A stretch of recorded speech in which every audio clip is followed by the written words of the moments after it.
좋아요, 구독. 헤르메스 스탁 하창원 본부장님 나와 계십니다. 안녕하세요. 네, 안녕하십니까.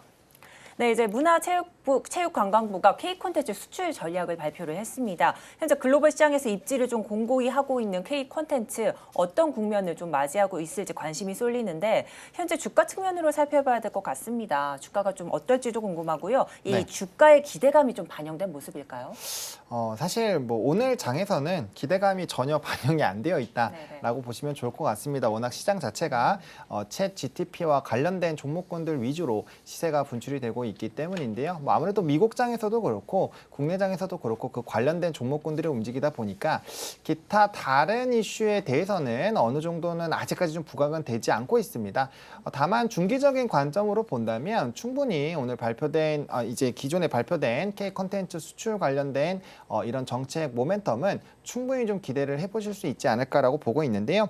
일단 27년까지 세계 콘텐츠 4대 강국 도약을 목표로 조금 선정을 했습니다. 아무래도 우리나라 콘텐츠에 대한 위상이 날로 좀 높아지고 있는데요. 아무래도 OTT 업체들에서도 우리나라 국내 순위를 보시면 정말 상위권을 우리나라가 좀 쓸어가는 흐름들이 계속적으로 유지가 되고 있습니다. 그래서 충분히 가능한 목표치이지 않을까라고 보고 있고요. 수출 전략 자체도 27년에 250억 달러입니다. 지금보다도 규모가 굉장히 커지는 것이고요. 우리나라 콘텐츠에 대한 수요가 계속적으로 늘어나고 있기 때문에 뭐 이러한 수출 전략이 늘어나면 늘어날수록 사실 기대감은 확대가 될 것 같고요.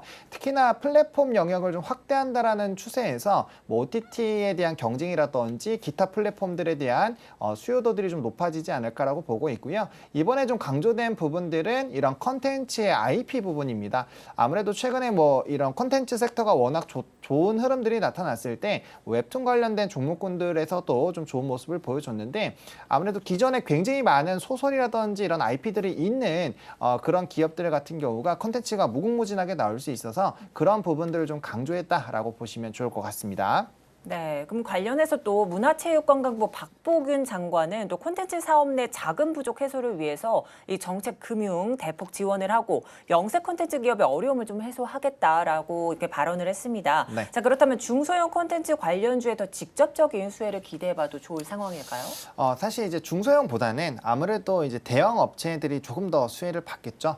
일단은 뭐 이런 금융 지원에 대한 부분들은 사실 이제 규모와 상관없이 전부 다 좀 수혜를 볼 수 있는데 아무래도 사업의 규모가 크면 클수록 이런 세제 혜택에서는 더욱더 도움을 받을 수밖에 없는 뭐 그런 당연히 상황입니다. 그러다 보니까 전반적으로 다 좋아지고 있다라고 보시면 좋을 것 같고요. 일단 이자 지원 정책 같은 금융 관련 지원을 24년에 1조 원까지 확대를 하는 부분이기 때문에 전반적인 분위기들은 점진적으로 좀 좋아질 것이다라고 보시면 좋을 것 같습니다. 아무래도 정부에서 계속적인 밀어주는 움직임이 나타나게 되면 그 산업의 성장 속도는 당연히 빨라질 수밖에 없다라는 관점으로 보시면 좋을 것 같고요.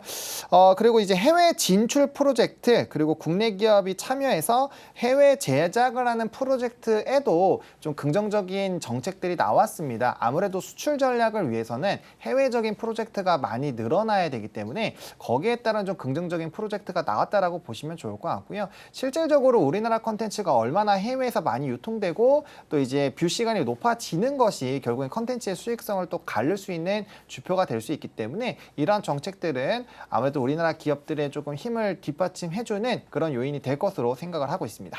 네, 이런 정부의 지원과 정책 때문에 앞으로의 전망을 좀 밝게 제시해 주셨는데 그렇다면 이 관련된 탑픽 종목은 어떤 게 있을까요? 네, 제작 업체 중에서 저는 스튜디오 드래곤을 좀 선정을 했습니다. 아무래도 이제 규모 자체가 가장 큰 기업 중에 하나고요. 이전부터 이제 컨텐츠 제작을 가장 많이 하는 업체 중에 하나였죠. 그리고 4분기에는 실적적인 기조가 조금은 꺾이기는 했지만 작년 전체 실적으로 놓고 본다라고 한다면 뭐 분기 사상 최대 실적도 갱신을 했고요. 역대급 실적들이 나왔습니다. 그러다 보니까 거기에 따른 이제 실적 기대감은 계속적으로 유효하다라고 보시면 좋을 것 같고요. 최근에 이제 OTT 경쟁이 계속적으로 확대가 되고 있죠. OTT 경쟁이 확대가 되고 있다라는 거는 분명 그 안에 들어가는 컨텐츠의 어떤 컨텐츠가 들어오느냐가 결국엔 그 OTT 업체를 선정하는 기준이 됩니다. 실질적으로 뭐 넷플릭스라든지 웨이브, 뭐 기타 이런 플랫폼들을 다 결제해서 들어가 보시면 볼 수 있는 게 겹치는 것도 있지만 아예 이제 오리지널로 안 겹치는 그런 컨텐츠가 있고요. 거기에 따라서 구독률이 상당히 갈리는 것으로 알고 있습니다. 그래서 그런 부분들을 좀 잘 체크를 해보시면 좋을 것 같고, 그래서 이제 이 작년 하반기부터 OTT 플랫폼에 대한 이 수준 자체가 많이 높아지고 있고 납품하는 업체들도 늘어나고 있거든요. 그래서 거기에 따른 좀 수혜가 계속적으로 나타날 것 같고요.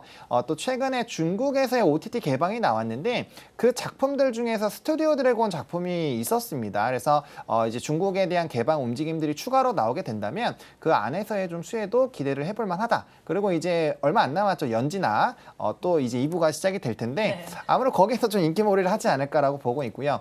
그리고 이제 스튜디오 드래곤의 작가들을 보시면 신인 작가가 굉장히 많아요. 그래서 저는 기타 뭐 제작사들도 당연히 재밌는 작품들이 많이 나오지만 신인 작가가 그만큼 많이 배출된다라는 거는 그만큼 컨텐츠의 재미를 좀 많이 집중을 하는 것이 아닌가라고 보고 있거든요. 그래서 제 개인적으로는 그래서 스튜디오 드래곤이 가장 큰 수혜를 받지 않을까라고 보고 있는 상황입니다.